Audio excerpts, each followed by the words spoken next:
This week, Shabbos Tshuva, we read Parshas Vayeilech, where Hashem informs us that during exile, we will unfortunately ultimately sin and serve idols. As a result, Hashem declares, V'anoichi haster aster panai mehem bayem hahu. I will surely conceal my face from them on that day. Traditionally, this verse has been interpreted as an unusually harsh punishment. God, from his perspective, will completely conceal himself from his people because of their misdeeds, but more so and even worse, the Jew will feel lost and abandoned. However, I recently heard a story that gave me a completely new perspective on this verse, and that's what I'd like to share with you today.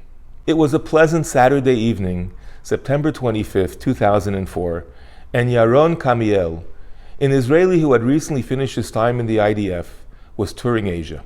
Though he had attended a Mamlachti Dati, a government religious school, as a youngster, the further he traveled from Israel, the less observant he became. On that particular Saturday, he was at a popular bar with some friends in Mumbai, India, eating gulab jamuns and drinking the popular Indian lassi, when he suddenly heard the piercing sound of a shofar. Something about the sound went straight to his heart, and he excused himself and he ran out of the bar. He rushed to his apartment, took out his calendar. Sitting on his bed, his heart sank. That day had been Yom Kippur. And of course, it was the local Chabad shliach going around the neighborhood, sounding the shofar to signal the end of the fast. Yaron couldn't sleep that night. He was unable to digest the fact that this holiest day of the year had passed without him even realizing. The next morning, he was back on a plane to Israel, and immediately he registered into a yeshiva. This started a complete turnaround in his life. Eventually he married, and today he's raising a wonderful Orthodox family in Israel. When I heard this story, I thought, Yaron, who was at a completely dark point in his life spiritually, will never know who blew the shofar that changed his life. And the Chabad rabbi will never know what he accomplished that evening, bringing another soul back to Judaism.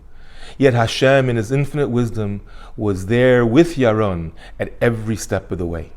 And then I thought, isn't that exactly the deeper message of our pasuk, of Haster Aster? Sometimes we find ourselves in the darkest of places, and suddenly the light goes on from an unexpected source. Bayoim hahu, it becomes bright as day. We don't know where it came from, neither does the one who turned on the light know what they achieved. So it's easy to dismiss it as coincidence. But the truth is that even at its dark point, and even when we feel alone, it's Anoichi Haster Aster. It is me inside the double concealment. It is God who's arranging the circumstances of light at every single moment. And therefore it's our responsibility to find Him, to see Him in every area of our lives. Wishing you and yours a Shabbat Shalom u'Mevarach, a Gemar Chatima Tova, and an easy fast.